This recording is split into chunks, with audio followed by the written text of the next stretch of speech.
বহাগ আজি নিস্তব্ধ, গছৰ পাতেও যেন ৰং সলাবলৈ ভয় খাইছে। চ'তৰ শেষত বসন্ত আদৰিবলৈ অসমীয়া আয়েও যেন সংকোচ কৰিছে।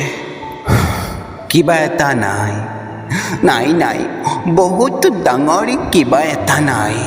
কি হেৰুৱালো আমি? হীৰা, সোণ নে আন কিবা?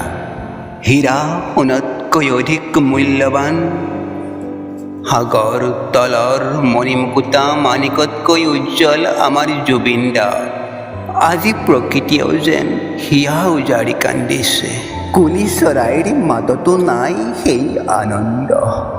ৰিণিকি কপি কপি শুনা যায় কুলি চৰাইৰ দুখ ভৰা কান্দোন।